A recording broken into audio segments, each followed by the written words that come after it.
Curieux et passionné, bonsoir, bienvenue sur Radio Ciné, l'émission qui parle de l'actualité du cinéma. Et aujourd'hui, nous allons parler de Marty Suprême, de Joshua Safdie. C'est un film qui parle de Marty Mauser, interprété par Timothée Chalamet. On va parler de ping-pong, on va parler de sport au cinéma, on va se régaler. Tout de suite, c'est parti pour le jingle de Radio Ciné. Let's go!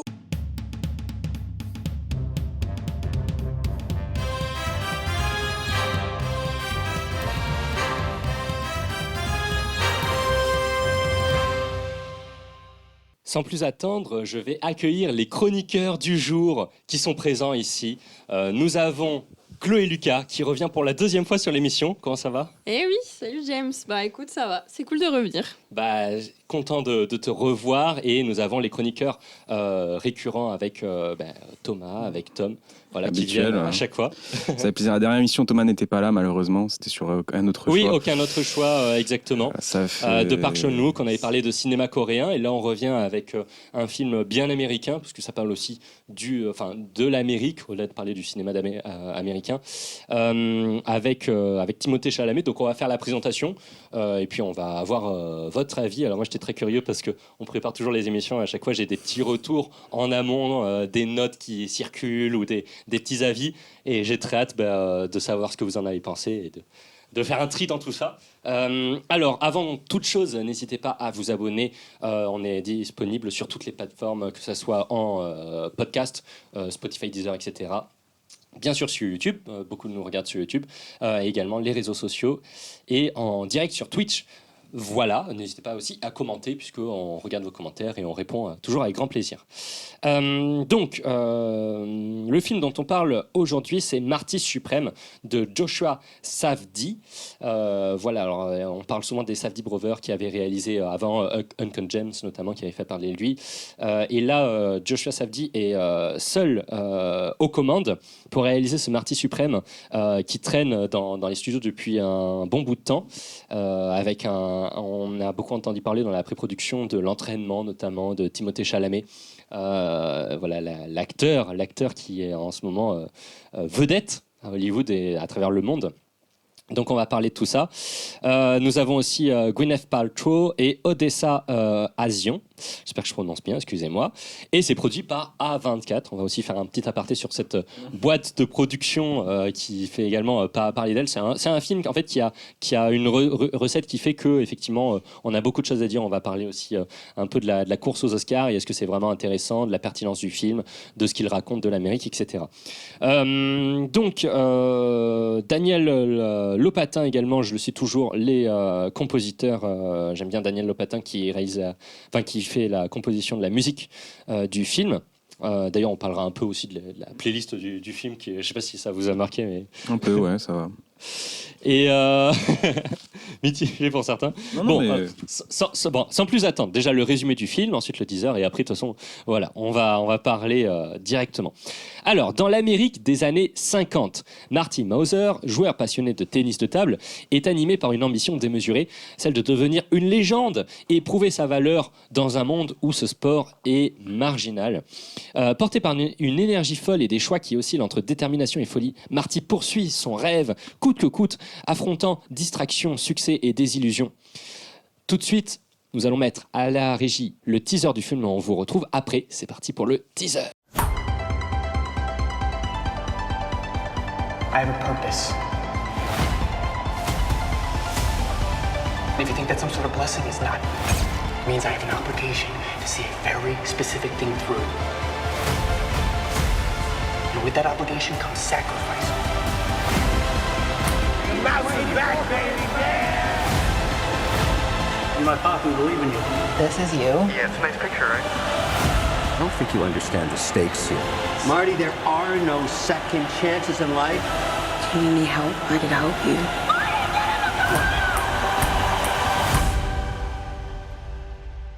I have a purpose.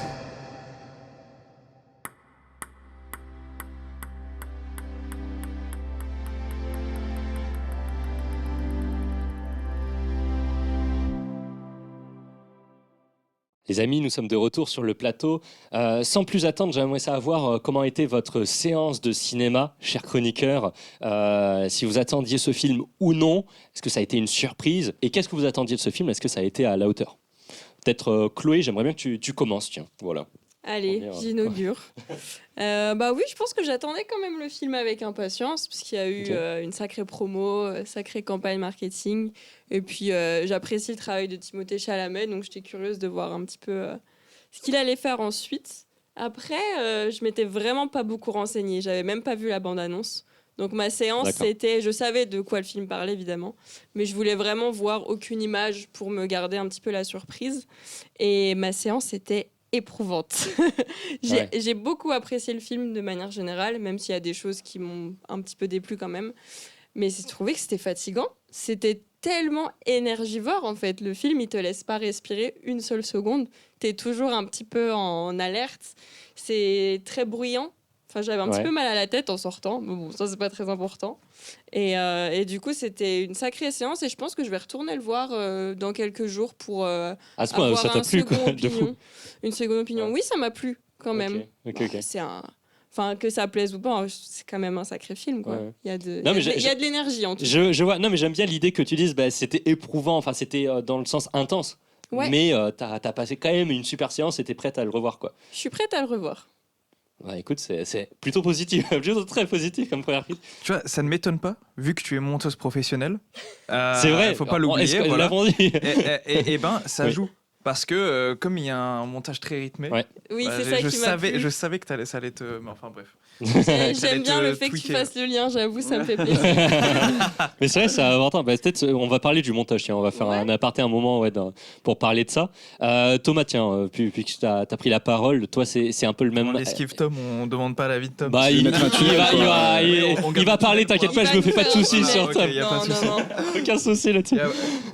Bah franchement, moi j'ai vraiment... Je m'attendais à rien, honnêtement, parce que justement, quand il y a une grande com, généralement, je me dis, plus tu dois vendre un produit, plus le produit il est médiocre à la base, parce que sinon le produit se vend par lui-même.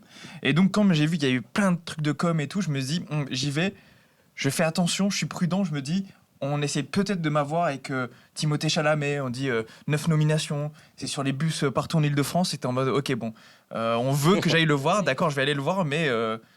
Enfin, je vais être prudent. Et au final, j'ai été agréablement surpris, parce que j'ai trouvé qu'il était très bon. Mais par contre, je ne sais pas si tout le monde peut l'apprécier. Parce que je trouve qu'il est très... Enfin, il touche à l'obsession, la passion obsessionnelle. Et je trouve que c'est quelque chose qui peut être très difficile à comprendre si, par exemple, on n'a pas une passion obsessionnelle. Je trouve que c'est une thématique très peu accessible et... De ce fait, je me dis c'est risqué pour un film de s'aventurer là-dedans. C'est déjà très profond. Ce que tu abordes, j'aime bien. On reviendra là-dessus. Merci à Thomas. Et Tom, de ton côté, tiens, on ne t'a pas oublié. En vrai, moi, j'attendais vraiment rien de ce film. Dites-vous qu'à la base, il ne m'attirait pas spécialement. Je n'étais même pas sûr d'aller le voir. Parce que Timothée Chalamet, je l'aime bien, mais je sais pas, c'est pas encore un acteur auquel je suis vraiment très attaché. Même si je trouve que c'est un très bon acteur, comme certains jeunes acteurs comme DiCaprio l'a pu l'être quand il est dans sa jeunesse, mais j'ai toujours trouvé qu'il lui manquait encore peut-être sa maturité de comédien, comme certains comédiens qui arrivent à maturité à un certain âge, ou même comédienne. Moi j'avais cet avis, c'était mon avis sur mais j'aime beaucoup, j'ai toujours aimé Timothée Chalamet dans ses films.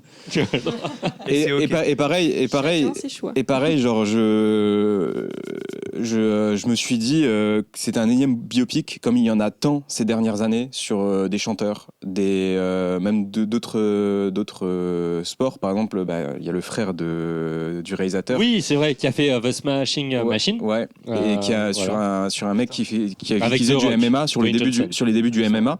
Donc voilà. Et moi, je m'attendais à un film voilà, oubliable. Et en fait, j'ai été extrêmement surpris et je crois même que je suis peut-être l'un des ceux dans cette pièce qui a plus apprécié le film, où vraiment, pour compléter ce que les deux autres personnes ont dit ici, moi, par exemple, Timothée Chalamet, c'est le film où j'ai été convaincu, où pour moi, franchement, je pense qu'il va peut-être même gagner l'Oscar parce que j'ai adoré son personnage et comment il l'a interprété. Et moi, j'y vois. Non mais attends, moi j'ai pu me projeter ou me dire que avec l'âge, je pense qu'il va se bonifier il va devenir de ouais. Il a en tout cas un esprit de c'est un des premiers rôles que je vois de lui où j'ai vu vraiment les subtilités de jeu de son personnage et d'ailleurs ça rentre avec le côté frénétique aussi dont tu parlais parce que c'est un personnage qui est très, t'as l'impression il tient pas en place et il est très en fait il est très arrogant dans sa façon d'être et en fait il s'arrête pas. Il s'arrête pas. En fait, le film, ce personnage ne fait que courir. Ouais. Et ça, c'est plus du côté de la réalisation, mais du coup, voilà. Mais ce rôle même du scénario, ouais, Chalamet, parce que j'ai l'impression même le fait que, tu sais, avec la promo, il a passé 3 ans à faire du tennis de table sur chaque tournage pour s'entraîner. Tu sais, il y a un peu un côté. C'est un peu un martyr en fait dans la vraie vie, certainement aussi. Mais le casting a été bien fait, le rôle lui colle très bien et moi je pense que justement là où je suis d'accord avec Thomas juste sur le côté accessibilité du film, pour moi le film est ultra accessible, genre pour moi c'est tout le monde peut voir ce film parce tu peux pas t'ennuyer en voyant ce film. Le truc où je suis d'accord avec Thomas, c'est que c'est plus dans la compréhension du personnage. Je pense que le personnage peut être détestable pour certaines personnes parce que c'est un personnage qui est arrogant, qui est un peu égoïste sur beaucoup de points. Mais si tu vois pas le reste, la profondeur, la nuance dans ce personnage, mais même des autres personnages, parce qu'il y a aucun des personnages qui est parfait ou imparfait dans ce film, ils sont tous nuancés. Et ben tu peux ne pas t'attacher à ce personnage et ne pas apprécier le film si tu es un spectateur qui a envie de suivre un protagoniste ou tu as envie d'avoir une forme de compassion pour lui. Moi, je l'ai eu parce que je comprenais le personnage, mais c'est vrai que je suis d'accord avec Thomas, si tu passes à côté de ça, bah en fait, tu peux dire, putain, mais ce personnage, il est horrible. Je le déteste. Voilà. Mais c'est difficile. En fait, c'est un personnage difficile à boire, quoi. Parce qu'en fait, c'est pas une bonne personne, mais en gros, ses motifs sont noble, on va dire. C'est une bonne personne. En fait, c'est ça qui est compliqué. Là, c'est ça. Mais justement, là, je suis il agit pas de manière très honnête et respectueuse. C'est là où je suis pas d'accord. C'est qu'il est honnête tout le long du film. Dans ses intentions. Il est toujours honnête avec les personnes, même avec sa copine qu'il a mis enceinte. Il est honnête. Il est honnête. C'est ça qui le rend détestable, c'est qu'en fait, c'est un personnage qui est arrogant et qui dit la vérité. Et la vérité fait mal. Et nous, on veut pas entendre. En fait, on veut pas entendre lui dire la vérité de ce qu'il pense. Mais en attendant, il joue pas non plus avec lui. C'est que quand elle a besoin de lui, il l'aide. Mais quand il voit qu'elle lui a menti, il ne l'aide pas. Il est très factuel et très droit dans ses décisions. C'est peut-être pour ça que tu l'apprécies, parce que peut-être tu le comprends un peu plus aussi, mais je trouve qu'il est très humain. Ouais, non, mais parce que moi je crois. Quand je dis humain, il est très dans la réaction humaine des choses. Ouais, mais tu vois, il y a des choses où on attend de quelqu'un de bien quelque chose d'autre, et lui c'est pas quelqu'un de bien. Tu vois ce que je veux dire ? C'est pas un personnage auquel tu t'attaches. En fait, c'est vachement décrit comme un anti-héros quand même. Bien sûr. Mais et à la fin, et seulement à la fin, il y a ce côté très fragile il commence à accepter certaines responsabilités, mais jusqu'à là, il est détestable parce qu'il les refuse et qu'il prend, par exemple, même si il est franc, souvent on dit non mais moi je suis quelqu'un de direct. Alors quelqu'un de direct, ça veut pas dire ça, ça veut dire quelqu'un qui prend pas en compte les émotions des autres. C'est qu'en fait il y a être direct et être un connard. Et je crois que vraiment quand t'es vraiment direct, tu dis les choses en fonction des gens, en fonction de comment la personne peut le recevoir. Je suis totalement d'accord avec toi, c'est une absence émotionnelle. C'est pas une bonne personne, c'est qu'il prend pas véritablement en considération l'autre. Et je suis pas d'accord parce que en attendant, il prend en considération les problèmes aussi qu'elle a, mais tout en essayant de garder ses objectifs. C'est toute l'ambivalence de la chose. Mais parce que comme il a cette obsession, c'est impossible pour lui de se préoccuper de quelqu'un d'autre. Mais il s'en préoccupe aussi d'une certaine manière. C'est là où quand il dit c'est nuancé. C'est là où c'est nuancé, c'est que en fait d'un certain côté, il fait tant que ça entrave pas son objectif. Et son objectif, vu qu'il est intérieur, il est respectable. Enfin entre guillemets, je sais pas si t'as vu Gourou. J'ai pas vu Gourou, non. On revient beaucoup à ce film ces derniers temps dans chaque émission. Il est bien. Là, c'est récemment. En fait, c'est marrant parce que c'est marrant parce que les deux. D'ailleurs, c'est marrant parce que les deux personnages sont un peu des anti-héros. Toi, tu l'as vu ? Oui, j'ai vu Gourou. Les tu deux cites à personnages. toutes les émissions. Tu as cité à la dernière. Parce que c'est quand même fou que dans ce film, ce personnage, et pour le coup, est vraiment détestable. C'est-à-dire que moi, je le détestais. Là où dans Marty Suprême, je le déteste pas parce que je le comprends. Alors que dans Gourou, toutes les actions. Est-ce que tu serais pas un peu Marty Moi, je dirais que Thomas ressemble plus à Marty Suprême que moi je ressemble à... Oh, attention. Mais bon, je ne te permets pas. Mais il t'a rien demandé, toi. Mais bon, voilà. Après le laïus que j'ai dit, tu peux dire. Peut-être il ressemble plus au mec de Gourou que dans Marty Suprême. Alors voilà. Non mais vous voyez. Là, ça dit femme. Moi, je dis femme. Hein. Non mais regardez, est-ce que c'est pas justement Monsieur Gourou qui dirait ça, bien sûr. Qui attaque. Mais n'écoutez pas les médecins. Bien sûr. C'est vrai qu'il y a. Non mais tout ça pour dire que dans Gourou, en fait, les objectifs du personnage principal sont immoraux parce qu'en fait, ses objectifs sont pas nobles. Il se bat pour le succès, l'argent et au détriment de ceux qu'il aime. Là où dans Marty Suprême, c'est déjà un objectif intérieur. C'est même pas. En fait, en réalité, il se soumet limite dans le film. Dans Marty se soumet pour réussir à son objectif. Je veux dire, il est prêt à être humilié pour pouvoir avoir cet objectif d'avoir cette revanche avec ce japonais. Et d'un certain côté, tu te dis, le mec est prêt à mettre cet ego de côté pour réussir cet objectif qu'il a intérieur et s'accomplir. Et c'est ça qui est beau. Et en même temps, il met pas de côté les gens qu'il aime. C'est que, oui, il fait des sacrifices parce qu'en fait, il sait qu'il a un objectif, mais en même temps, la fille sa petite copine, en fait, il la laisse pas non plus tomber complètement. Alors là où dans Gourou, mais il laisse tout le monde tomber. Là, c'est le connard fini. Il n'y a pas de nuance. Le mec a une obsession. C'est de... oui, ok, Gourou, c'est un gros connard, mais là, lui, c'est un petit con. Voilà. C'est peut-être nuancé. J'ai pas dit. Mais j'ai dit qu'il était... t'as bien réussi. Mais j'ai dit, on va pas faire un tunnel non plus sur est-ce que c'est un connard ou pas. C'est pour ça que j'ai dit, il est arrogant. Il a une forme d'arrogance. Voilà. Mais pas détestable, je trouve, perso. Et d'ailleurs, c'est ce qui moi j'aime bien dans le film, c'est qu'il y a le film est très drôle. Moi, j'ai beaucoup rigolé à des moments dans le film. Ah oui, ça c'est encore autre chose. Mais son arrogance en découle, c'est qu'il y a des moments où il est arrogant et genre ça me faisait vraiment délire parce que genre ça a un côté un peu comique. Alors justement, j'ai essayé de mettre un peu d'ordre pour avancer. C'est qu'on n'a même pas commencé encore. Non, là c'était juste pour parler de Chalamet. C'est pour poser les bonnes bases. J'aimerais juste dire un petit aparté quand même sur Chalamet. Avant, c'est pas obligatoire, mais en fait j'ai envie d'en parler parce que sinon je m'en voudrais. Je suis d'accord avec vous que c'est une des meilleures performances de Chalamet. Ma préférée reste, mais je sais pas si vous avez vu le film, c'est A Complete Unknown, un parfait inconnu, le biopic je l'ai pas encore vu, sur Bob Dylan qui m'a encore un biopic de où Chalamet. Pour moi c'est ma performance. Oui, mais regarde, il date de quand? De l'an dernier. Ah oui, 2024. Ça reste 2025. Là, il arrive à un âge où je pense qu'il commence à faire des à pouvoir s'affirmer peut-être plus en tant qu'il se trouve mieux. Je sais pas. Mais il y a un viewer qui est en train de kiffer là actuellement. Héros do Alicarnas. Alors je sais pas si c'est Paul, je sais pas qui c'est, mais en tout cas il est en train de kiffer des emojis italiens comme ça. Donc ça nous fait plaisir. Merci à toi. Ça fait plaisir, cher viewer. Et ce que je voulais dire. Simplement oui sur Chalamet j'ai quand même vu une critique qui m'a fait tilter, une critique parce que bon c'est bien beau mais j'ai envie d'un peu de contrebalancer tout ce que vous dites sur Chalamet. C'est cette critique qui disait que malheureusement on ne parle que de la performance de Chalamet, on ne parle que des Oscars comme tu disais sur est-ce qu'il va avoir l'Oscar etc. et pas tant du film que ça, et est-ce que le film est si intéressant ou est-ce qu'on parle que de la performance de Chalamet. Voilà. Moi c'est ce qui m'a frustré dans le film, voilà c'est que quoi. Parlons du film. Voilà, parlons du film. C'est qu'on a fini de parler Chalamet. Voilà, parlons du film. Non, t'as raison. Je croyais que t'étais. Est-ce que. On a fait l'aparté sur Chalamet. Voilà, c'est ça. Parlons du film. Moi, je veux pas passer pour une fan de Timothée Chalamet. Je suis loin d'être une fan, mais. Je peux le dire, hein, t'inquiète. On va pas te juger. Est-ce que c'est pas lui qui porterait le film quand même? Ah, c'est vrai. Est-ce que c'est pas un film à acteur?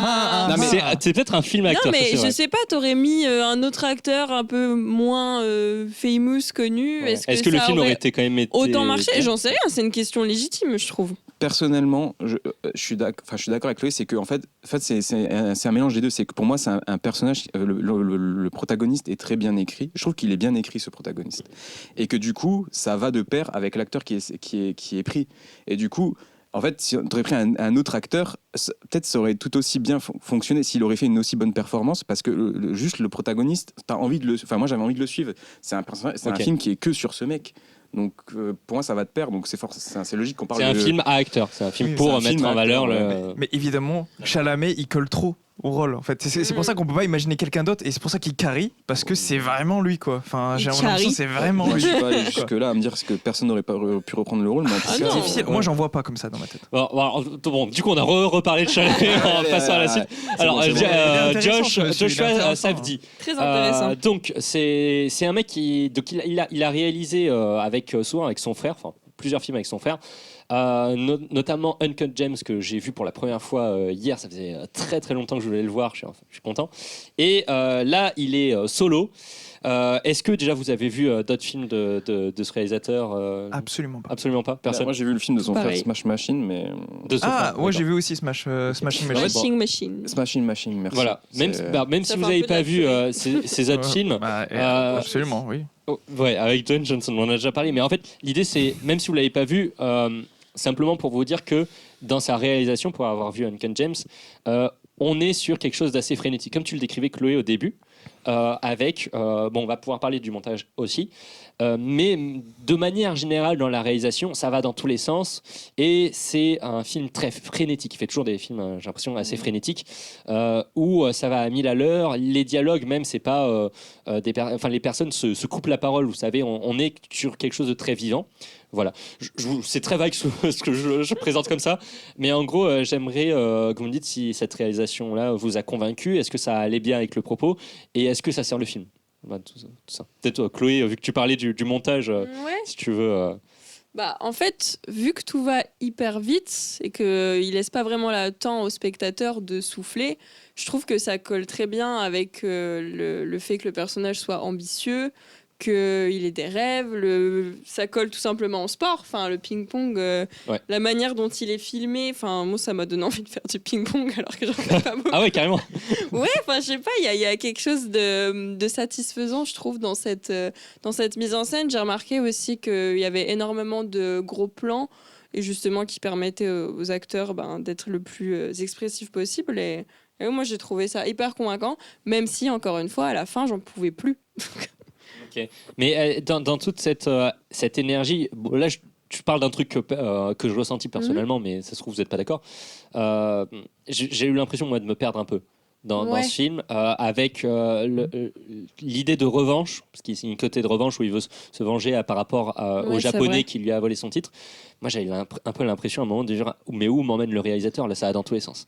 Moi je pense notamment au chien, tous les moments tout le passage. avec le alors dogos, le passage avec le chien était intéressant lui-même, il m'a marqué aussi, mais est-ce que vraiment il s'est pas un peu perdu dans sa... Je sais pas si c'est de la réalisation du scénario. Moi je vois ce que tu veux dire, mais parce que je me suis posé cette réflexion à la fin où en fait à la fin tu te dis attends mais il a fait tout ça et pour ça. La scène de fin, moi j'ai eu une sorte de frustration. D'une certaine manière la scène, vraiment la scène finale. Le match final. Ouais. Je vais juste pour répondre au truc, c'est que moi le film m'a fait beaucoup penser à un film de boxe par exemple, où t'as, comme dans Creed par exemple, ou même certains Rocky, où t'as notre personnage qui est au top. Et en fait, se prend une défaite et il veut revenir et il s'entraîne, etc., etc. Et en fait, dans Marty Suprême, il perd contre le japonais au début du film. Et tout le long du film, il fait pas de ping-pong en réalité. En fait, son but c'est gagner de l'argent. Donc j'ai l'impression déjà c'est plus un film social sur parce qu'il vient d'un milieu hyper compliqué, défavorisé, et en fait il montre les galères pour lui d'accomplir son rêve qui est en fait même pas quelque chose d'extérieur de grand, c'est quelque chose de lui intérieur. Et la façon dont il y arrive à la fin, c'est vrai qu'il y a un côté où tu te dis mais en fait ça rentre en décalage avec toute la grande partie du film où il fait pas de ping-pong et en fait c'est que des galères et à la fin c'est comme s'il revenait et qu'il remontait sur le ring alors qu'il s'est pas entraîné. Pour moi c'est un peu Deus Ex Machina à la fin. Mais en fait je me suis posé ces questions et je me suis dit mais le film ne parle pas de ping-pong.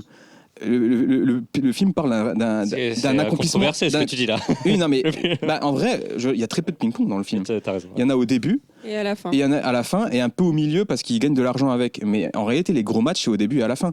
Et la fin, c'est juste l'aboutissement personnel. C'est une image de son aboutissement personnel. Et d'ailleurs, je veux pas dire, mais comment il gagne contre le japonais, c'est minable. Parce que, quand je dis minable, c'est dans l'idée. Parce que vous n'avez pas remarqué, mais il n'y a aucune personne de son entourage. Par exemple, dans les autres films de sport, là où, par exemple, dans le typique des trucs de boxe, on est entouré de sa famille, tu sais, il est porté.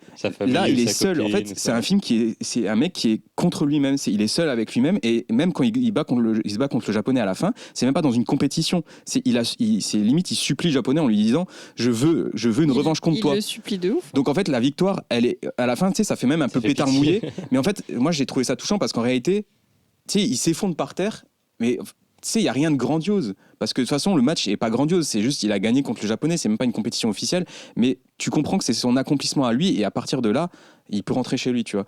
Tu vois, même en plus. Le voyage du c'est vraiment comme ça que je l'ai ressenti. Et du coup, ça m'a fait du bien parce que justement, ça change des autres films où en fait, tu sais, c'est pour la gloire, c'est sous le feu des projecteurs. Et là, tu sens que.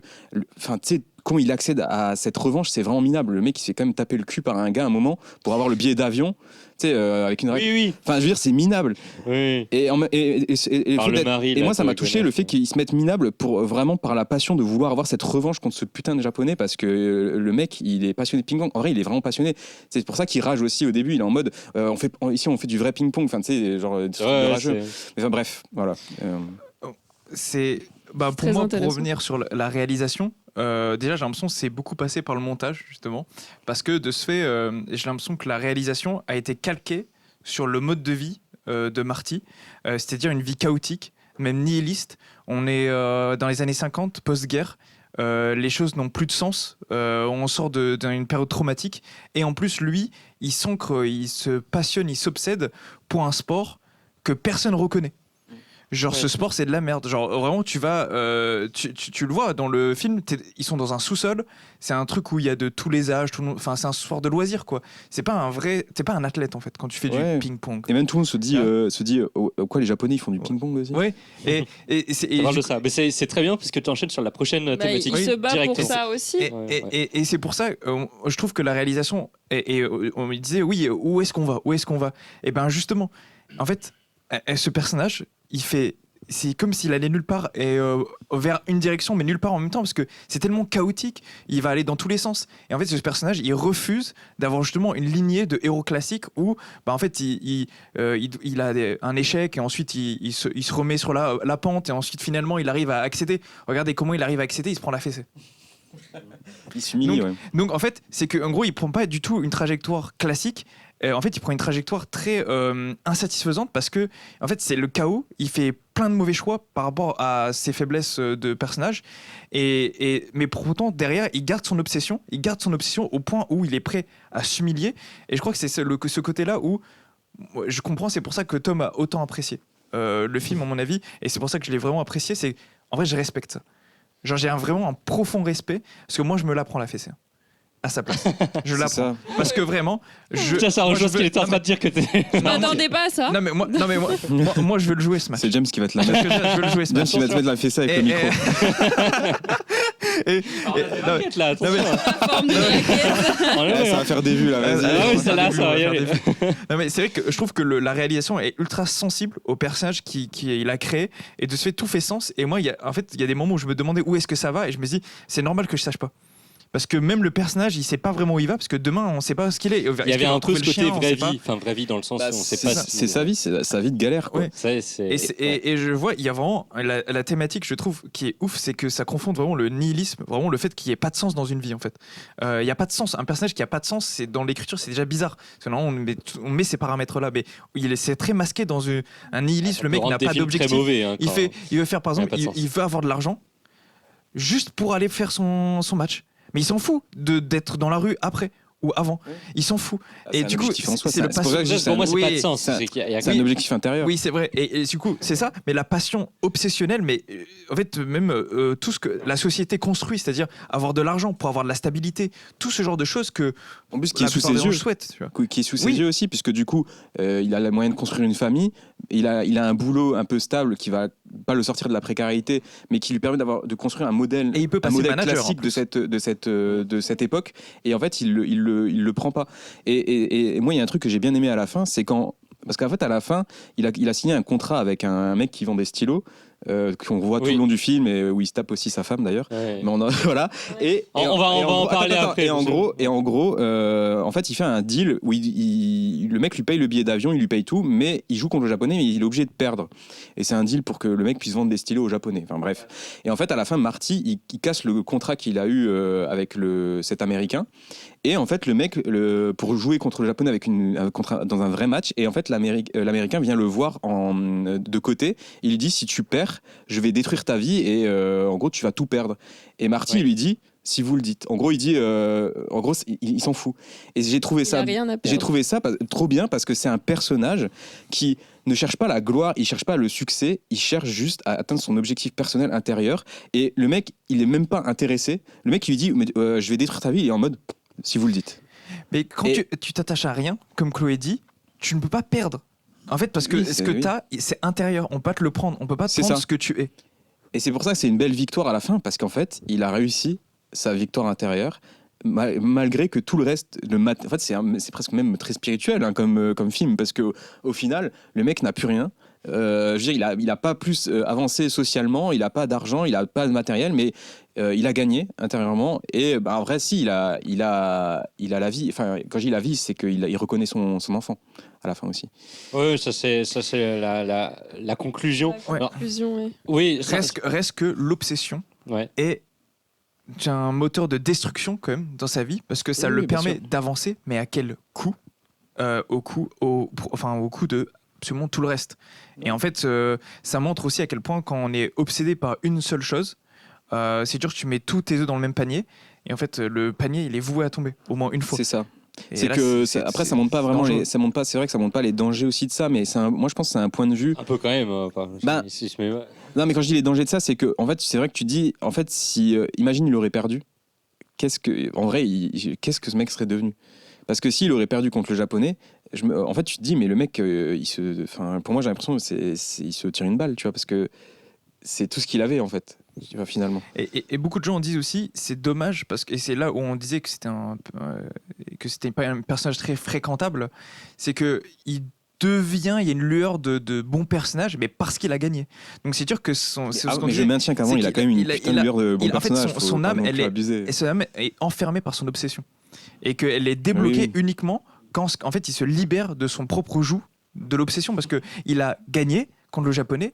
Donc maintenant, il a plus cette pression-là, et du coup, enfin, il devient son vrai lui. Et en fait, j'ai l'impression que comme tu dis, c'est un match contre lui-même, parce qu'en fait, c'est un match contre son obsession. Et il y a beaucoup de films qui auraient montré justement le personnage perdre, parce qu'en fait, l'obsession ne mène nulle part, et qu'ensuite, il est reconnu justement que la vie, elle a d'autres chemins. Ou qu'il aurait perdu, par exemple, il aurait perdu quelque chose de matériel, son enfant, etc. Mais c'est ça que j'ai bien aimé, c'est qu'en fait, je trouve que le film, il a une fin good vibe, parce que moi, j'ai quand même aimé, tu vois. Je me suis senti quand même bien à la fin du film. Tu vois, je remarque qu'on parle beaucoup du personnage. C'est le centre du il y a plusieurs choses que j'aimerais. Par exemple, j'aimerais vous poser une question. Avant, déjà, il y a une thématique qu'on va aborder avant qui est très importante sur l'Amérique, sur la fin de la guerre, etc., le contexte historique. Mais avant, simplement, par exemple, si on parle plus de la réalisation du scénario, moi, une des choses que j'ai le plus apprécié dans le film, c'est l'intro entre guillemets avec, vous savez, la course. Des spermatozoïdes. Ah oui, ouais. Voilà, très stylisé. Très stylisé, avec la musique hyper kitsch que j'adore, au passage. C'était Forever Young, c'est ça? Oui, c'est Forever Young. Et arrête de dire la réponse, c'est dans le quiz. C'est dans le quiz, Chloé. On enlève la question. On enlève la question. Mais c'est vrai qu'elle sera dans le quiz quand même. Vous trouverez. Mais tu voulais parler de la musique. Mais non, mais en fait, ce qui est bien, c'est qu'il y a comme ça une boucle, parce qu'au départ, je me suis dit dans quoi je m'embarque. D'ailleurs, pour ceux qui ont vu Uncut Gems, ils l'auront vu directement. Il y a le même type de plan aux intros, où cette fois dans Uncut Gems on est dans des pierres précieuses et on se voyage dans les pierres précieuses. Là on voyage dans un luthuriste, c'est autre chose, mais mais en fait non mais c'est vrai, très fin James, c'est le même type de générique au début et tout, et je suis sûr que c'est le réal du coup qui a ça, je sais pas pourquoi, mais voilà. Et à la fin par contre il y a une boucle, parce que du coup on est à la maternité, la naissance, et du coup j'ai beaucoup apprécié l'idée de ça n'a pas aucun sens. Cette intro qui ouais. Non, mais moi aussi, le fait de revenir dessus à la fin. Il y a quand même une signification. Surtout, ça, je trouve ça surtout que l'ovule qui a fusionné avec le spermatozoïde, excusez-nous. Mais c'est nous, et c'est vraiment beaucoup trop analysé ce moment-là, de biologie. Voilà.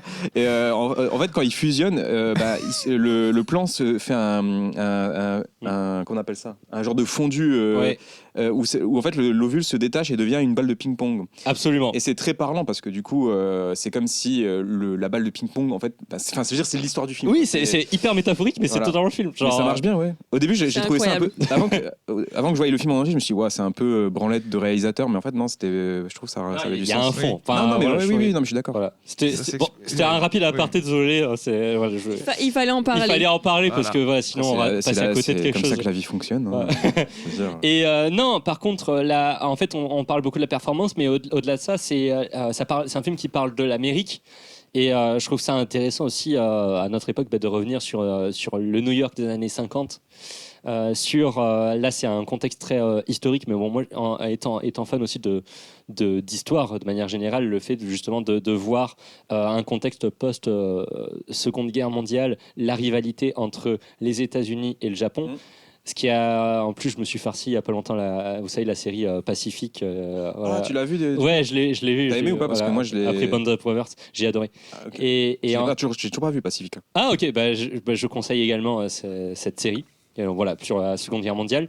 Mais en fait, ce qui est assez intéressant, c'est que nous, Européens, je me permets de dire Européens, mais de manière générale, on connaît beaucoup voilà, on est très familier avec la Seconde Guerre mondiale en Europe, mais on connaît moins en fait justement toute cette rivalité, cette friction qu'il y a eu après la Seconde Guerre mondiale entre le Japon et les États-Unis.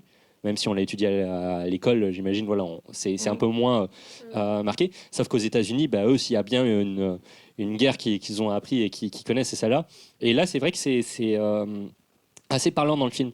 Ce côté, cette rivalité avec justement, en fait, c'est un film pour moi qui parle des États-Unis, avec Martin Moser qui est un peu une sorte de revanche sur les autres pays du monde. Et c'est un peu la métaphore. Voilà, comme ça. Moi, je suis pas d'accord. Et tu verras. Et d'ailleurs, je vais aller dans ton sens. Et moi, je suis d'accord. Je vais aller dans ton sens parce que du coup, tu es dans le match final.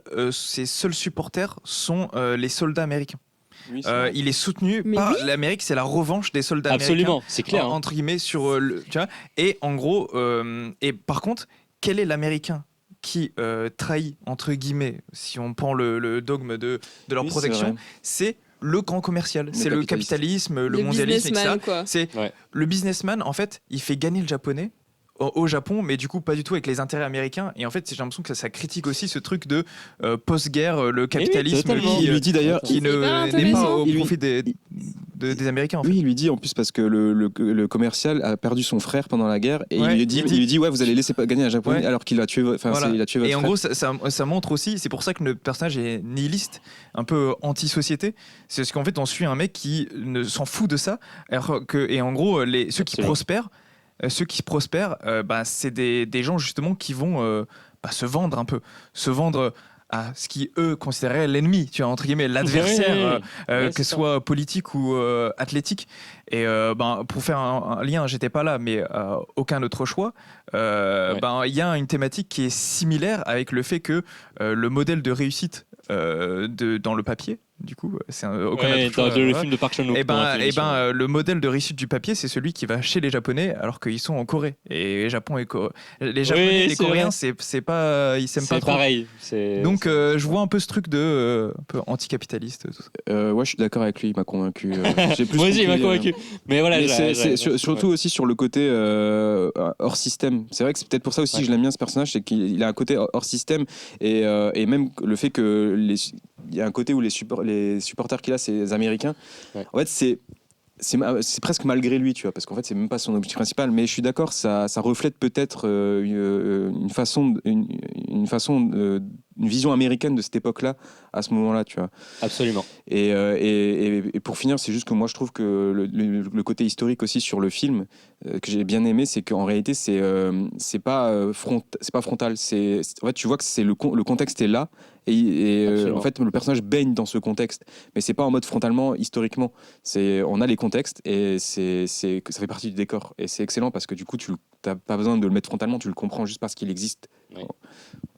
Absolument. Alors simplement, vu que le temps passe très vite et que j'aimerais aborder toutes les questions, on a parlé beaucoup du personnage de Timothée Chalamet et Marty Moser, mais un peu moins des autres personnages, notamment des personnages féminins.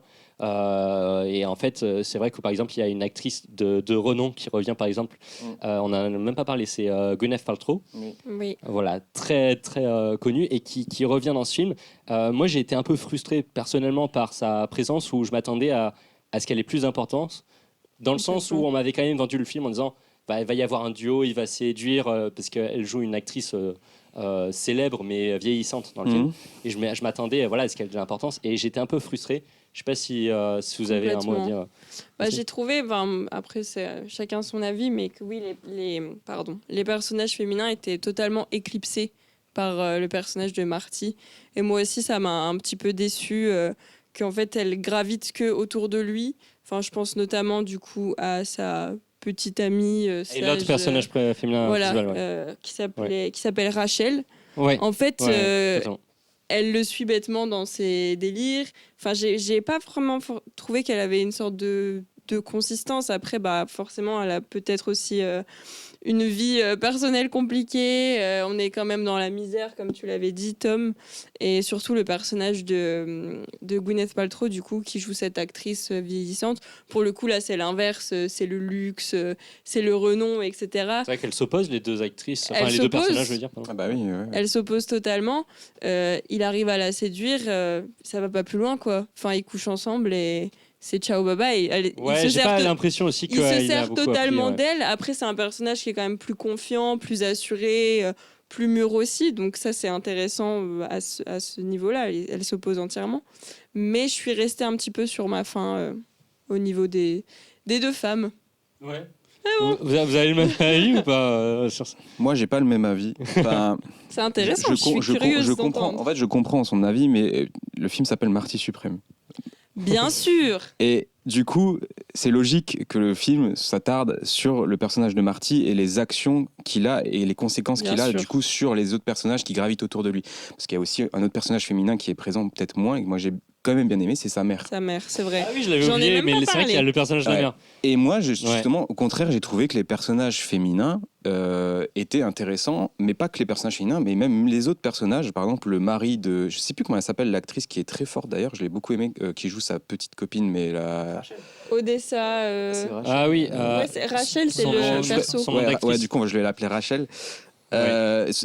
Son mari aussi est intéressant parce qu'il y a un traitement où je trouve que tous ces personnages féminins, en réalité, comme Marty, ils sont pas parfaits et imparfaits. C'est que, en fait, oui, ils gravitent autour de Marty parce que elle est amoureuse de Marty. Mais en vrai, Marty est amoureuse d'elle aussi. Mais sauf que, ah bah oui, pour moi, il est amoureux de cette fille en réalité. C'est juste qu'il ne je sais pas trop, mais oui. Personnellement, je traiterais pas quelqu'un que j'aime comme ça. Oui, mais c'est à discuter. Mais bien sûr, mais moi non plus. Mais c'est ce qui fait aussi enfin, je veux dire, si on va au cinéma et on voit que des personnages de notre vision, je trouve que c'est moins intéressant. C'est ça que je trouve intéressant chez le personnage de Marty, c'est que moi, bien sûr, je traiterais pas une fille que j'aime comme ça, mais lui, par son obsession, par comment il a été construit, il en arrive là. Voilà, il en arrive là. Et justement, je trouve que ces personnages sont intéressants parce que, comme tu l'as dit, cette jeune femme, elle vit quand même dans le quartier de New York pauvre des années 50. Sa vie, elle peut pas être autre chose que ça, j'ai l'impression. C'est que, je veux dire, elle tient un commerce, elle a un mari avec qui la traite pas bien. Et d'ailleurs, qui la traite pas bien, mais ça rentre en contraste aussi avec Marty, qui la traite aussi d'une certaine manière pas bien. Je veux dire, elle cherche juste, en fait, à être... elle cherche juste quelque chose, une stabilité dans sa vie. Ouais. Et sauf que les choix qu'elle fait elle-même, je veux dire, ces choix ne sont pas forcément nobles. Je veux dire, malgré qu'elle ait une vie compliquée avec son mari, elle trompe son mari, par exemple.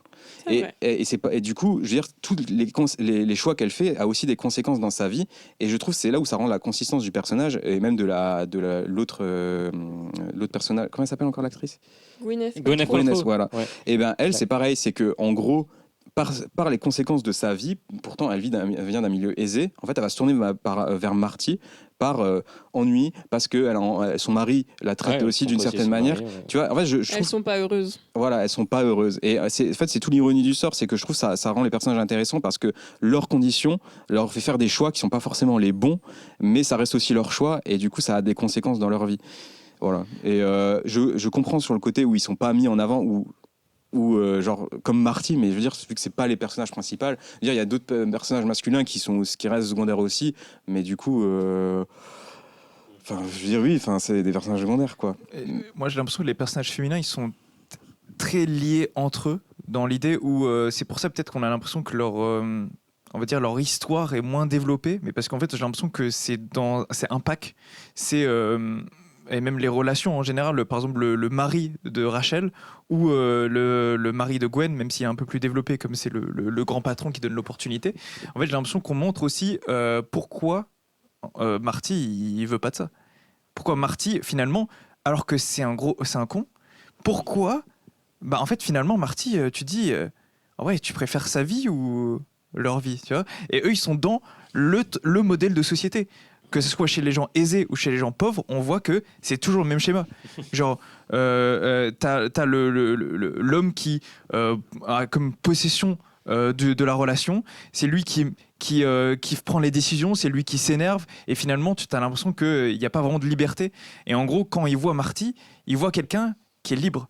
Et en fait, j'ai l'impression que les deux personnages convergent vers lui parce qu'il crée un modèle alternatif, et en plus comme c'est Chalamet, il représente aussi, en plus en dehors même du film, il représente dans par exemple la virilité nouvelle des gars, qui n'est plus une vérité hyper masculine, 90, avec mais justement quelque chose de plus longiligne, de plus on va dire androgyne, je dirais. Et en fait, j'ai l'impression que justement par ce personnage tu montres un modèle autre, c'est que il est attirant parce que en fait il les force pas. En fait, même s'il les utilise, il les enferme pas. Et en gros, il y a ce côté où, alors que c'est toxique de ouf, mais genre, tu sais, ça met le contraste de, oui, mais en fait, la société te propose un modèle extrêmement toxique, et finalement, et c'est pour ça que j'ai bien aimé qu'il y ait au moins ce développement-là sur ces deux personnages féminins où tu vois que elles sont pas heureuses. Et tu comprends que c'est à cause de cette société que Marty fuit aussi. Finalement, Gwen, elle essaie aussi de s'en enfuir par l'art parce qu'elle est comédienne. Et finalement, à l'autre côté, t'as Rachel qui essaie de s'en enfuir en étant mère, entre guillemets, parce que c'est son objectif, en fait, avec Marty. Et du coup, j'ai l'impression que les deux essaient, comme Marty, entre guillemets, à s'échapper du système en accomplissant, eux, leurs rêves à eux. Ouais. Et de toute façon, et Martine, désolé, hein, et Martine, c'est pour ça que je suis à moitié d'accord avec toi, c'est que Marty, le personnage de Marty, pourrait pas exister sans ces deux personnages pour moi. C'est là où il y a toute la nuance avec cette histoire, c'est qu'il y a ces deux femmes-là. Et d'ailleurs, une séquence dans le scénario qui pour moi est très parlante, c'est la première fois qu'il perd contre le japonais, c'est au moment où il couche la première fois avec cette femme. Et ça montre aussi son histoire est liée avec des femmes à chaque fois. Et pour moi, ça montre le lien des mauvais choix aussi du personnage de Marty, tu sais, les choix un peu immoraux qu'il fait, et ses défaites, par exemple. Tu vois, pour moi, c'est l'image de la complexité de son personnage sur ses choix et ses objectifs. Et je vois aussi, désolé, hein, c'est parce que ce film m'a vraiment touché sur ça, mais je mets juste un petit truc sur ça, c'est que aussi tu te rends compte que les rencontres que Marty fait avec des femmes sont positives pour lui, et celles qu'il fait avec des hommes généralement sont plus négatives sur sa vie. Et en fait, je crois que ça montre aussi à quel point les personnages féminins lui donnent une alternative, parce que lui, il a un problème avec sa maman. Oui. Et du coup, qu'en gros, les personnages féminins, ils sont le reflet de choses positives dans la société, mais qui sont étouffées. Et que Marty, en fait, il l'emprunte aussi chez ces deux femmes. Après, voilà, je vais rentrer dans plus la spiritualité, mais genre, on va dire le féminin, en fait, il va développer son féminin qui est blessé. De par sa relation avec sa mère, et en fait parce que le masculin on l'emmène nulle part, en fait, parce que il a ce truc de déterminé, mais il a pas cette énergie là, et je trouve que elles en fait sont des guides pour lui, en fait, les deux à leur manière, et c'est pour ça qu'à la fin il accepte d'être père, parce que tout simplement en fait c'est elles qui lui ont appris, en fait c'est elles qui l'ont fait gagner, Et je trouve c'est ça que je trouve beau. C'est deep, hein. C'est deep. c'est vrai que c'est assez profond. Bah justement, ça me fait un film profond. Ça. Oui. pour avoir le temps de faire un bon quiz comme il se doit et de bien conclure l'émission, on va passer tout de suite au bilan, parce que je sais qu'au bilan... mais ça passe trop vite. Mais ouais, ça va. C'est vrai que ça passe toujours vite, mais en même temps... il faut qu'on aille droit au but. Alors, pour le bilan... Comme l'OM. Pour le bilan, je vais vous faire comme à mon habitude en fait une critique très courte qui va vous lancer et à partir de là vous pouvez donner votre avis, voilà, en essayant d'être synthétique. Mais une critique, je vais volontairement faire une critique qui est en demi-teinte, qui est pas très très joyeuse, mais je la partage un peu. Je sais que ça va vous troubler et comme ça vous allez bien réagir. Okay. Mais c'est vrai que tu as peut-être moins aimé le film que nous globalement. Oui, donc c'est intéressant. Mais surtout aussi. que j'ai vu en voyant Uncut Gems, je trouvais que Uncut Gems était tellement au-dessus. Enfin, non, j'exagère. Mais voilà. Mais j'ai trouvé qu'Uncut Gems c'était tellement bien, ça faisait longtemps que je voulais le voir. Je me dis ah ouais, j'ai pris plus une patate avec Uncut Gems qu'avec Marty Supreme. Mais voilà, c'est voilà, c'est comme ça. Bah, faudra qu'on le regarde. Alors, Cinéphile Doux, qui écrit sur Sens Critique. Que Marty Supreme montre un scénario qui privilégie systématiquement la frénésie à la profondeur. Et bon, je vais pas développer non plus, mais en gros, dans sa critique, qui montre que en fait, voilà, c'est un film où on va dans tous les sens, mais on reste sur sa fin. J'avais un peu de ça, voilà. Je le pense pas totalement, je le pense un peu, mais c'est pour vous lancer, quoi. C'est marrant parce que je trouve que ça résume parfaitement notre conversation. Bah, c'est pour ça que je l'ai choisi. J'ai parlé de frénésie, et du coup, vous parlez de profondeur, comme quoi le film, justement, n'est pas, je trouve, pas superficiel quand même. Il y a plein de choses à dire. Marrant, la critique, elle englobe un peu, pour finir la discussion parfaitement. C'est très bien fait. Bon choix de critique. Merci. Ouais. Et donc, t'es d'accord ou pas, Chloé, plus ou moins? Tu trouves justement, toi, qu'il y a quand même de la profondeur après tout ça? J'ai plus retenu la frénésie que la profondeur. Okay. Personnellement, mais après avoir discuté avec vous trois, finalement je retiendrai la profondeur. Vous avez convaincu Chloé. ouais, mais comme je vous disais, je vais aller le revoir de toute manière, donc du coup c'est cool, j'aurai une seconde. Et tu penses justement que leur film, en tout cas, il doit être riche si tu penses que tu vas redécouvrir des choses, par exemple en le revoyant ou... Ouais. Il y avait des choses, voilà, beaucoup. Là, j'étais plus, on en a beaucoup parlé, mais concentrée sur la performance de Timothée, etc. Là, je pense que ça ira un petit peu plus loin la prochaine fois. Parfait. Enfin, je t'en parlerai. Bah oui, tu me diras. Et Chloé, en termes de montage, qu'est-ce que t'en as pensé des matchs, justement ? Des matchs ? Je sais pas si t'as un avis dessus. Est-ce que j'ai un avis dessus ? C'était très très bien filmé, assez intense forcément. Après, vu qu'on les voit surtout à la fin et au début, finalement, comme disait Tom, il n'y a pas tant de ping-pong que ça. Je crois que j'aurais aimé en voir un peu plus, encore plus de matchs. Parce que justement, c'était quand même chouettement fait. Chouettement, je suis pas sûre que c'est un mot qui se dise. C'est chouettement fait, moi j'aime bien. C'est chouettement fait. Ce sera chouettement. Et du coup, peut-être encore un ou deux matchs de plus, ça aurait pas été de trop. Voilà. C'est vrai, mais parce que c'était agréable. C'est vrai que c'était agréable les matchs de ping-pong, je suis d'accord. Ça m'a pas gêné, mais t'as raison, t'as envie d'en voir plus aussi. Et juste un petit truc, c'est pas du tout par rapport au montage ou quoi, les balles. En fait, moi, toute la promo, le marketing et tout, je m'étais dit, on va nous parler de ces foutues balles oranges. Et en fait, que nenni, on les voit 2 secondes dans le film. Oui, c'est vrai. Bah voilà, ça t'as raison, frustration. Si je peux me permettre. Ça c'est du foutage de gueule, ça. Ils auraient pu me proposer un petit montage avec les balles qui volent et tout, j'aurais kiffé, non, tu parles. On en a des oranges là sur le plateau. Non, mais c'est vrai, c'est de la publicité mensongère. On va se mentir. Votre avis également, cher Tomate. Je vais être bref comme d'habitude. Ouais, vas-y, sois bref. Non, en fait, comme elle a dit, ta critique résume ce qu'on a dit. Mais en fait, je pense, et c'est ce que je redis du début, c'est que je pense que les gens, par la construction de ce personnage, peuvent passer à côté. Parce qu'encore une fois, je pense que c'est plus facile je veux pas être méprisant, mais je pense que quand tu t'intéresses pas forcément au cinéma ou que t'aimes bien juste y aller comme ça, t'as plus du mal à voir l'intériorité d'un personnage et ses objectifs intérieurs que l'extérieur qui est le plus visuel. Ouais. Et je pense que tu peux passer à côté de ça et aussi passer à côté de ces nuances d'un personnage qui n'est pas complètement dégueulasse, qui a un bon fond, mais qui a des réactions pas forcément correctes vis-à-vis d'autres personnages. Et voilà. Mais c'est ce qui fait, je trouve, la richesse vraiment du film. Merci. Et Thomas ? C'était concis pour une fois. Ouais. J'adore. Moi, je m'améliore. On s'était pas permis de dire ça, mais c'est vrai que... Les gars, après 15 émissions, voilà. C'est de plus en plus concis. Il s'est amélioré. Hein. L'IA prend du temps à... En espérant qu'ils mettent pas des tunnels dans la prochaine émission. On sait jamais. Autant moi je développe pas assez, mais toi... Je tease d'ailleurs pour la prochaine, restez branchés, ça sera Scream 7. Voilà, c'est déjà acté. Ouais, on verra si Tom a appris si j'ai appris de ses erreurs. On verra qui gagnera le quiz aussi. Ah là là. À toi. Alors pour être bref, oui. En fait, je trouve que il est très intéressant sur la profondeur et le côté. Mais par contre, je trouve que c'est pas facile finalement de le voir cette profondeur là. Et du coup, je te rejoins sur le fait que si on n'est pas habitué au cinéma, ça va être très difficile d'aller extraire ça. Mais de ce fait, nous, on est des profils de cinéastes.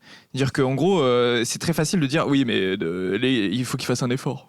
Et en fait, c'est pas tant à eux de faire l'effort. Moi, j'ai pas fait d'effort. Hein. J'ai pris comme tel. Oui, mais parce que tu es qualifié.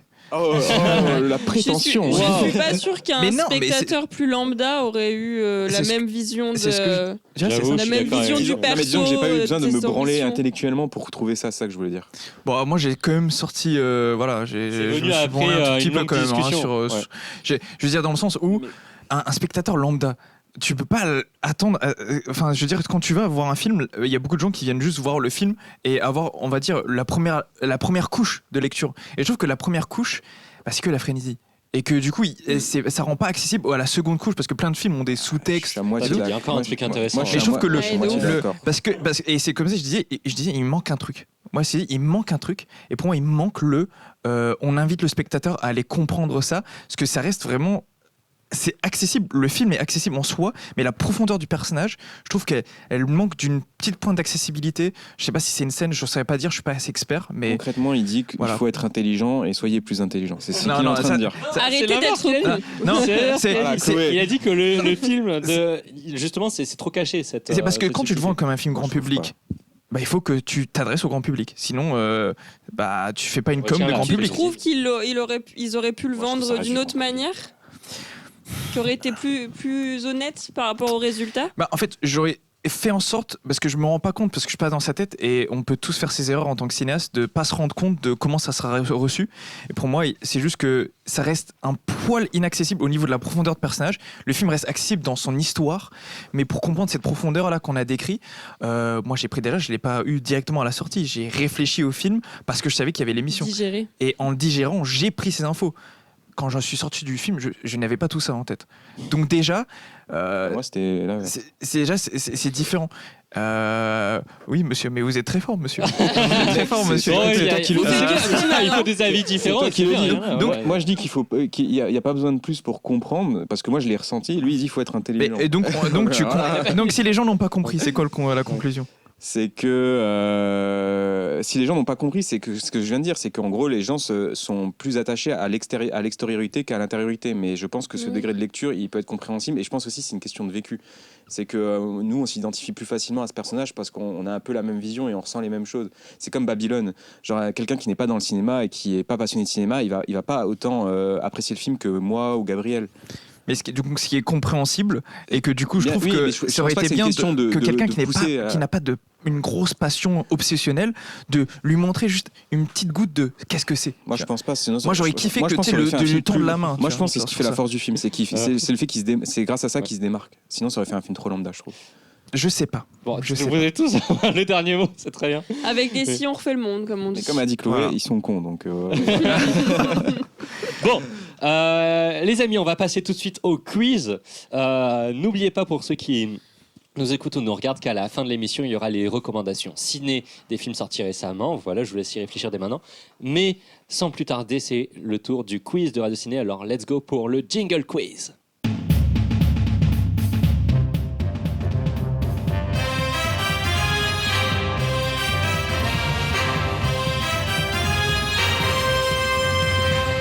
Alors tout de suite, donc je vous rappelle le principe pour le quiz, vous pouvez jouer chez vous, si vous nous regardez, n'hésitez pas. Le principe est très simple, vous pouvez répondre dès que je commence à dire la question, par contre vous avez une seule réponse, voilà. Et si jamais tout le monde a répondu, là on pourra faire d'autres réponses. C'est bon pour vous ? Yes. Tout le monde est prêt ? Yes. Ok, très bien. Quel film des frères Safdie avec Adam Sandler se déroule dans le milieu des diamants new-yorkais ? Uncut James. Chloé l'a eu, de très peu. Bon, on l'a dit en même temps. En même temps, je dirais en même temps. Franchement, on était synchro. Moi j'ai entendu Chloé. Moi j'ai entendu légèrement, mais peut-être je suis à côté. Non, en vrai, je me prononce pas. J'avoue, j'ai pas écouté leur réponse. Bah en vrai, j'étais voilà. Je crois que Tu veux pas gagner, j'étais aspiré par la balle de ping-pong. Ouais, Pour la moi, balle de c'est- ping-pong. Pour moi, Ouais. c'est raccord. Ouais. C'est- Bon, alors match nul. Allez, match Match nul. nul. Mais de toute façon, ils diront en commentaire s'ils pensent que Chloé a donne gagné. un demi chacun. Non, c'est un point Bah chacun. non, mais 0-0, ça revient à Barrick si on Alors, fait demi chacun. Dans- Écoute, Gabriel. Dans quel film de Luca Guadagnino Call me by your name. Ah oui. Pardon. Oh là là. Du coup, avec- Oh mais attends, là mais là. elle va gagner Moi, plat de couture là. Moi, je pense qu'on a affaire à la spécialiste de Timothée Chalamet. Même pas en C'est- vrai. elle Chalamet, elle n'est pas c'était fan, hein. rapide. Elle n'est pas Pas fan. Les Mais Call Me By Your Name, c'était 2017. C'est par hasard. Sur quel film Timothée Chalamet Mais t'as totalement raison. Et Pardon t'as. d'avoir Grande beauté. coupé. Non, mais c'est normal. Pardon. Où je était dis, Timothée t'as très bien Chalamet joué. la semaine dernière? Ouais, Bah bon. à Bristol, en Angleterre. Mais enfin, je suis pas fan, mais juste y aller pour faire du shopping, quoi. Bah franchement, 2-1-0, ça commence très fort. Attention. Sam, c'est ton moment de briller, n'hésite pas. Ouais, t'inquiète. Quel quartier new-yorkais est fréquemment filmé dans les Brooklyn. films de Safdie ? Brooklyn. Et c'est pas Brooklyn, je ne peux plus répondre. Alors là, vous avez le temps de réfléchir, mais il n'y a pas beaucoup de quartiers à New York. Attends, je sais pas comment il s'appelle, mais du coup le quartier juif.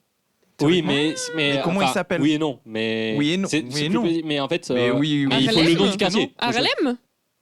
Non, il en reste plus beaucoup là. Attendez, de dire. Alors attendez, Je parce que balance t'as tous dit les quartiers t'as que dit je deux connais. réponses, donc tu peux plus répondre. Chinatown.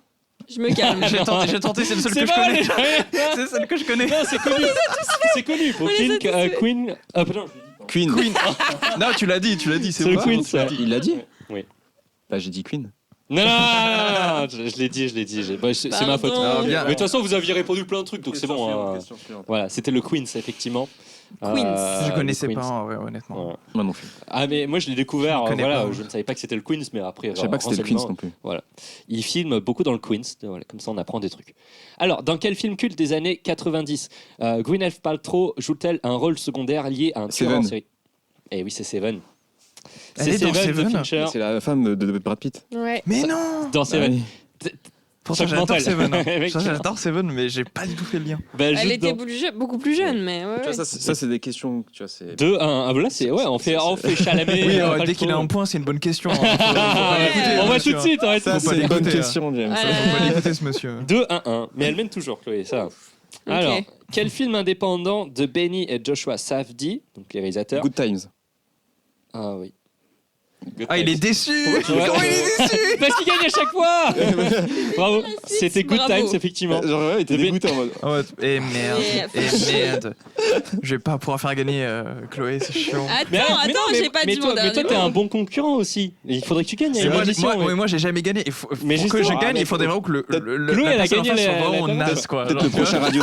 Peut-être pour Scream 7 la semaine prochaine. Je sais pas. Et moi, j'aimerais gagner. Mais... Bon, alors, on se concentre. Quel acteur a reçu des nominations majeures pour son rôle dans Uncut James? Adam Sandler. Ouais, Mais mais c'est- là, je alors, sais pas le nom je- de l'acteur, je sais pas. Je n'ai pas vu. Non, mais il l'a dit tout à l'heure. Mais elle a pas vu le film, elle a eu deux questions. Non, mais il l'a dit tout à l'heure. Tu l'as cité dans la toute Ah ouais première question Eh oui. du Ouais. quiz. Oui, c'est ça. Ah ben voilà quelqu'un qui retient quand je parle. Du coup, Bah, ça, c'est- et j'écoute toujours ce que tu dis, c'est pour Ouais, ça. c'est bien. Moi, je pense qu'il faudrait que quelqu'un Moi, d'autre j'ai un fasse. très petit Moi, je cerveau. pense qu'un jour, il faudrait que faut le quelqu'un d'autre savoir, fasse un quiz. Parce que là. Adam Sandler. 3, 2, Ok. 1. C'est très bien. Bah, Trois, partez deux, en un. fait. Ce film est devenu le plus gros succès commercial de la société de production A24, avant bien sûr ce film, en dépassant quel autre film? En gros, Civil Wars. À 24 Non. Donc avant, pardon, c'était très mal dit ma question. Ouais, Oh non, avant. je sais. Attends, là, t'as pas le droit Attends, de dire. t'as déjà dit ou pas? Ou c'est Thomas qui a dit? Non, Fais-le non, voir. je réfléchis. C'est toi. Ah, tu peux plus. À Est-ce 24. que c'est. Donc, avant est-ce ce que c'est film-là. Midsommar? Non. Non, c'est pas ça. Non, alors vous pouvez plus répondre. Oh, t'es Il un reste con. que Chloé. Ah, t'es un con. Donc il n'y a pas Midsommar, mec, il n'y a pas Civil War. Quel film d'A24 était le plus gros succès à Chloé, Martin il y a encore Chloé dans la Oui, course. bah après. Attends, mais j'ai un gros bug là sur les sorties je le à sais. 24. Je le sais, je c'est sais qu'il y On va en faire a un compte à plein. rebours. Oui, Cinq. et Et je dis après, autre Mais indice. dis-le Thomas, parce que 4. là j'aurais pas, je pense. alors, tu Ok, tu peux dire. si tu m'accordes un demi-point, parce que j'ai pas le titre, mais je sais c'est quel film. Non. Oh, mais il est super méchant avec Non, moi. mais Attends, soit tu dis le titre, on soit tu dis négocie, pas le là. titre. Moonlight. se venge. Ah, tu peux plus répondre. Donc là, vous pouvez dit tout quoi répondre. Moonlight. Tout le monde peut Non, répondre, peut-être c'est à pas. égalité. Mais vous avez une seule réponse. Bon, je vais aider tout le monde. C'est le film A24 où il y a le donut géant et il se téléporte et c'est les deux co-réalisateurs qui l'ont fait. Voilà, c'est ça. Et c'est Tom qui a le point. En vrai, par Vous fair voyez play, je partage mon point avec Thomas. La description, le Par film fair- où il y a le je donut. partage mon point avec il y a le C'est- donut. vraiment, Ah, non, ouais. c'est pas- Ouais. cet homme mérite de perdre un Je- quiz. Mais ouais. Cet homme mérite de perdre un quiz, je vous le dis. Et c'est quoi le jeu, Thomas? Il faut trouver. Oui, mais il m'a Le aidé. Moi, je veux bien c'est partager. vrai, c'est vrai. Non, mais je- Nous sommes des humains. Non, mais là, Nous sommes des humains quand là même. Thomas a quand même donné la c'est vrai, grosse c'est vrai, partie de Là, la réponse. Moi, je public partage mon est point. scandalisé. Parce que oui, Je je me pense que beaucoup du public l'auraient trouvé direct. Oh, mais bah oui, Non c'est mais possible. bon, allez, je t'accorde un demi-point. Bah, avec moi. Avec un merci, demi-point à toi aussi. Moi, je partage mon point. Oh là là, Toi, c'est t'es un mec généreux. réglo, toi. Et là, pour le coup, c'est quel est le film le plus cher d'A24? Le plus cher. Alors, Hot comme artiste suprême, parce qu'avant, c'est aussi le plus cher maintenant. Civil Wars. Oui. Mais tu sais, t'as pas gagné. Hein. Attends, il passe devant, non? Non, Je sais pas il- tout. non, Avec non. le demi-point. Bah attends. Bah non, il a Ah non, t'as égalité avec tout le monde en fait. Avec moi, non. Chloé est en tête, elle a 3 points et nous, on a 2 points et demi. 2,5. Ah, vous étiez pas, Ah, t'es pas c'est passé ça. à 3? Non, mais Ah non, elle est en tête, c'est oui. excellent, c'est excellent. Mais moi, j'aime bien gagner des points, c'est tout. Ça, c'est- Moi, je célèbre c'est- les buts, hein, c'est tout. C'est tendu de Je fou, célèbre les non? buts. Hein. Bon, alors, C'est tendu. Putain. ok. Alors, là, je vais tenter. Allez, ok. Point bonus sur la musique. Oh pour non, mais remettre- c'est la question d'avant, frère. Non, c'est pas la question d'avant. Merci. Ah non, alors on met de côté Forever Young d'Alphaville. Merci. De On toute met de façon, côté Forever Young quand on l'écoutait. de toute façon, je sais que j'aurais pas la réponse. Alors, Bravo, il y a un Chloé, groupe qui a mis 2 musiques qui sont dans le film, dans la BO du film. Ok. Vous devez trouver ce groupe de musique qui est Hot que Alphaville. Et les 2 musiques qui sont dans le film, c'est Change et Everybody Wants Tears to. for Fears. Bravo Chloé. Tears Est-ce for que tu peux Fears. répéter le Bravo le groupe? Tears for Fears. Tears for Fears. C'est un de mes groupes Mais préférés en des années vérité, 80. Fan. Ouais. C'est excellent Tears for Fears si vous connaissez pas. Et donc Ouais, il y a bon, là, c'est assez niché, hein, si C'est je peux me spécifique. permettre, c'est un peu culture niché. musicale, c'est quoi. nécessaire. Je suis à tous les quiz. Hein. Culture musicale, Oh la c'est. vache, mais C'est- regardez non, mais comment c'est il parce défend que, son En steak. effet, Il défend son steak. la fin c'est Mais moi, Everybody une- Wants to the World, Voilà. qui est très connu. C'est très connu. Et de du Tears coup, for Fears. c'est juste, enfin, Voilà, mais c'est bien. Face, mais Oui. Je valide. ça On aurait va été faire un une truc petite sur. chanson 2, je suis pas sûre que j'aurais trouvé, tu vois. Mais c'est pas Mais grave. j'ai- C'est un groupe très connu de jazz alternatif en fait. Ils font la tournée. Ah, Tears for Fears, je suis si, sûr qu'on a quand même au cas où vous l'avez C'est un en fait. artiste qui joue dans le métro. Voilà, enfin, je veux dire, cumule plusieurs Ouais, Non, mais en plusieurs vrai, moi, centaines de vues. moi, c'est vrai qu'en musique, je suis moins calé, donc Bon, est-ce que je remets en. Non, mais de toute façon, du coup, t'as gagné. elle a 4 Mais points. En fait, le quiz s'arrête quand c'est sûr que t'as gagné. non, Mais allez, y a je pas- remets, je y a- remets- je remets Ouais, un truc. ouais. Alors, Il y a pas Mais une moi, ça me question en dérange plus pas. allez, question bonus, citation Ouais, de Marty Moser. Vous êtes prêts? Il faut compléter la citation. ouais. Je suis le pire cauchemar, Des japonais. pas des Japonais. Ah. Je suis le pire cauchemar. Indice, c'est en rapport avec la Seconde Guerre mondiale. Je suis le pire cauchemar des. Du Pacifique. Attends. Ah non, des nazis.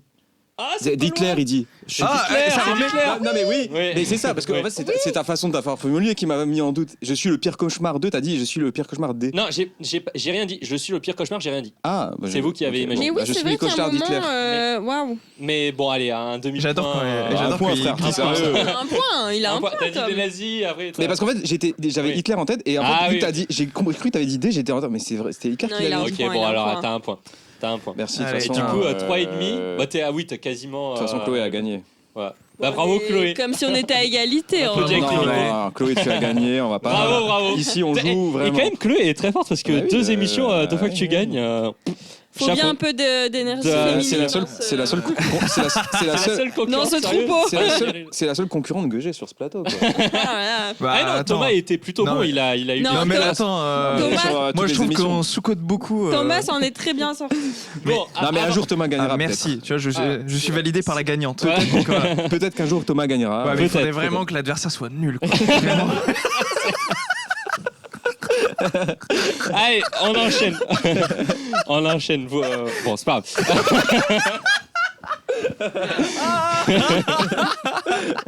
C'est vraiment la private joke ultime, mais c'est pas grave. Bah, pas de blague. On parle normal. Quoi. Bon, allez, vas-y, on va conclure. Avant de conclure, donc vous rappeler, on va juste faire les remerciements avant, mais simplement à la fin, donc il y a les recommandations au ciné d'un film sorti récemment. J'aimerais remercier Teddy Lenoir, le réalisateur de l'émission du jour. Teddy, ce champion, accompagné par Antoine Courret du Labo 6 de la Maison étudiante, ainsi que Paillusson Ingé Son. C'est qui Paillusson Ingé Son? C'est en fait Le Nathan meilleur Paillusson. ingé son du monde. Le meilleur ingé son, le plus fun, le plus drôle, mais aussi le plus compétent. Il est en train de faire coucou la régie. Nous avons aussi Guillaume Larive qui fait le mixage son, mine de rien. Merci Guillaume. Les chroniqueurs, Chloé, merci d'être venue. Merci Tom, merci Thomas, les chroniqueurs. C'est un plaisir. Et qui j'ai oublié, Oura Studio pour le graphisme, Paul Baptista pour la musique, tous les membres qui sont présents. Antoine, je l'ai remercié. Antoine. Cité. Oui, Ouais. Antoine, faut toujours le dire 2 fois. il faut le dire deux fois, Antoine. généralement. 2 fois. Et tous les membres, bien sûr, de notre association Radio Ciné. N'hésitez pas à nous suivre sur tous les réseaux. On fait d'ailleurs un journal aussi maintenant de cinéma qui s'appelle l'Hebdo Ciné. Guillaume en avait parlé à la précédente émission. Donc voilà, on va bientôt avoir un site internet. Ça se trouve quand on regarde l'émission, le site internet est déjà en ligne. Donc n'hésitez pas à regarder ça également. Et tout de suite, c'est parti pour les recommandations. Donc l'idée, c'est idéalement de recommander un film qui est sorti au cinéma récemment. Si vous n'avez pas un film qui est en lien avec Martyr Suprême, du coup, puisque c'est la thématique de l'émission d'aujourd'hui.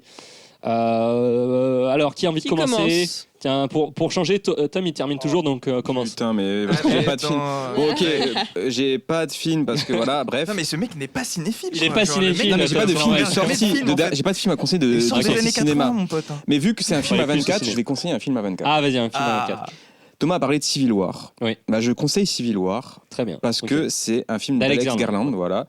Et j'ai kiffé ce film parce que je trouve qu'il y a une ambiance de film. Enfin, quand je dis d'époque, c'est une ambiance de film d'année 2000. C'est compliqué à dire, mais je trouve qu'il y a une ambiance dans ce film qui est dingue et ça parle de guerre civile américaine. Donc c'est très politique, mais ce film est de la pure kiffance et je trouve que c'est ouf parce que on n'a jamais eu de film, je crois, contemporain où les Américains sont en guerre contre eux-mêmes. Voilà. Absolument. C'était un de mes films préférés je crois que c'est 2024. 2024, Ouais. C'était aussi un de mes films préférés. Et du coup, très très kiffant avec où on suit des journalistes justement dans cette guerre civile qui rappelle un peu la guerre de sécession, mais de façon moderne. Absolument. Voilà. Merci Donc, pour ta recommandation. Chloé ou Thomas qui veut... Tu préfères commencer? Allez, pourquoi Il se spot pas. Vas-y, Chloé. Moi, récemment, j'ai vu le film The Mastermind, qui a été réalisé par Kelly Richard, du coup, Ok. avec Josh O'Connor, qui joue le rôle d'un braqueur complètement paumé, en galère, un peu pauvre, comme Marty, pour rebondir sur le sujet, dans les années 70 cependant, pas dans les années 50, qui va se retrouver, du coup, à organiser le vol d'œuvres d'art dans un musée. Et on suit un petit peu son périple à travers tout ça. Et ce qui m'a plu, c'est la manière de proposer un film de braquage différent, puisqu'on est loin du film d'action, on est vraiment plus sur un film contemplatif et posé, mais qui fait très très bien le travail, qui reflète aussi très bien l'époque, avec une mise en scène qui m'a beaucoup plu. Donc voilà. Et puis c'est réalisé par une femme, donc stop. Ok. Merci beaucoup pour ta reco. C'est qui la réalisatrice? Kelly Richard. Ok. Alors, ou Ricard, j'ai un doute sur la prononciation. Oh, t'inquiète, on voudra pas. C'est CH Richard ou Oui. Ouais. Et Ok. elle monte ses propres films aussi, donc c'est ça que j'ai adoré du coup. Réelle monteuse. Réelle monteuse, j'ai trouvé ça inspirant. Il y a beaucoup Fallait de s'en points douter positifs. de la part de Chloé, du coup forcément c'était un +1 le fait de faire le montage. Et Thomas, à toi. Alors moi je suis un con, mais j'en ai plusieurs qui sont. Il y en a, c'est même pas des films. Je commence par Blue Lock. Alors c'est un animé japonais. Alors vraiment, ça n'a rien à voir. Wow. Mais ce que j'ai adoré, c'est que Le du mec coup, est pas c'est la même technique. C'est qu'en gros, on parle d'égoïsme. Et en fait, généralement, les films de sport, ou les animés de sport un peu plus shonen vont dire comment il faut être collectif ou penser à l'autre, être généreux. Et en fait, là, du coup, c'est pour du football. Et en fait, l'inverse, c'est que c'est un attaquant du coup au foot qui est trop généreux, qui fait tout le temps de la passe au lieu de tirer au but. Et en gros, du coup, il perd la compétition et il a plus l'opportunité de rejoindre les jeunes qui vont représenter le Japon à la Coupe du Monde. Et donc, en fait, il y a un concept qui ouvre une sorte de facilité qui s'appelle le Blue Lock. Et en fait, tous les attaquants qui ont des problèmes d'altruisme ou même d'égoïsme ou familiaux, etc., sont tous invités à venir faire comme une sorte de Hunger Games du football où chacun doit développer des capacités nécessaires pour en fait avancer dans le football mais aussi dans la vie, dont une grande partie qui est sur l'égoïsme. Et en fait, à quel point l'égoïsme est utile pour le football et peut être utile dans la vie de tous les jours. Et je trouve que c'est un contre-pied excellent parce que moi, généralement, je vais partir sur de l'altruisme. C'est une des valeurs que je valide le plus. Mais en fait, j'adore comment justement il me prend de court en montrant des situations où si t'es altruiste, en fait, tu fais même perdre l'autre. En fait. Et en gros, de montrer que l'égoïsme à un certain niveau peut être nécessaire dans certaines situations. Et en fait, je trouve qu'ils utilisent bien le sport pour décrire beaucoup de symboles philosophiques. Chaque épisode, chaque match est une philosophie. Par exemple, il y a un match sur la chance. Qu'est-ce qu'est la chance ? Et on dit la chance, c'est ah putain, le mec il a eu de la chance, tu vois. C'est pour ça qu'il s'est fait produire par ce réalisateur, il s'est fait produire. Et en fait, il explique que en fait, la chance, c'est qu'un concours de circonstances. Mais par exemple, il y a un personnage notre personnage va perdre contre un autre personnage, et en fait, à cause d'un coup de chance. En fait, on va avoir tout un épisode pour expliquer qu'est-ce qu'un coup de chance en fait. Et en fait, qu'est-ce qu'est le coup de chance ? En fait, c'est que le mec en fait, pendant des années, il s'est entraîné au cas où cette situation allait arriver. Et quand elle est arrivée, tout le monde se dit « Ah, c'est un coup de bol ». Mais en fait, derrière, ça a été du travail. Ou de la lucidité, ou de la créativité. Et en gros, j'ai adoré le traitement, comment il t'enfonce dans « Il faut être égoïste ». Et en fait, te rendre compte qu'en fait, c'est plus complexe que ça. Et j'adore les trucs de sport pour ça. Donc ça, c'est génial. Et pour avoir une reco américaine A24, c'est The Iron Claw. Ah, je l'ai pas vu. Avec Zac Efron, c'est ça ? Zac Efron, film de catch. On parle de social, de liens familiaux, mais aussi de gloire. Et je trouve que il est génial. Il est génial et pas assez vu à mon goût. Voilà. Merci pour tes recos, Soma, c'est top. En plus avec un long développement. Désolé, mais c'est parce que je suis passionné de non, mais t'inquiète, mais c'est bien d'être passionné. On est tous passionnés, donc c'est très bien. Et la tienne, James ? Bon, merci. Ma reco. Ma reco, et donc pour la prochaine émission. Non, c'est un film qui est sorti tout récemment. D'ailleurs, si jamais il est encore au cinéma, n'hésitez pas à aller le voir. Je vais le voir ce soir. C'est Sent Help de Sam Raimi, d'un réalisateur que j'adore. Alors pas tant pour les Spider-Man, je sais qu'ici il y a des fans de Spider-Man. Moi, c'est surtout pour les Evil Dead. Oui. Non, mais j'aime bien les Spider-Man, mais les Evil Dead, c'est vraiment une de mes sagas d'horreur préférées. Non, Sam Raimi, c'est un réal que j'adore. J'avais beaucoup peur parce que je me dis de plus en plus que les réals qu'on adore, qui ont fait des films dans les années 90, dans les années 2020, c'est plus ça. Là, je trouve qu'il a encore de la patate. Il y a de la bonne mise en scène et de la bonne réal. Et en fait, c'est rien que pour ça, j'étais content. Voilà. Et c'est un très bon film. Ça se regarde très bien. Donc n'hésitez pas à aller à fond pour voir le dernier Sam Raimi. Voilà. Merci à tous, merci les amis d'avoir suivi cette émission, ça fait très plaisir. Eh bien écoutez, c'est la fin de cet épisode. N'hésitez pas à nous suivre sur les réseaux, on est dispo partout. Et puis on se dit à la prochaine, ça sera Scream 7, le prochain épisode. C'était Radio Ciné. Ciao.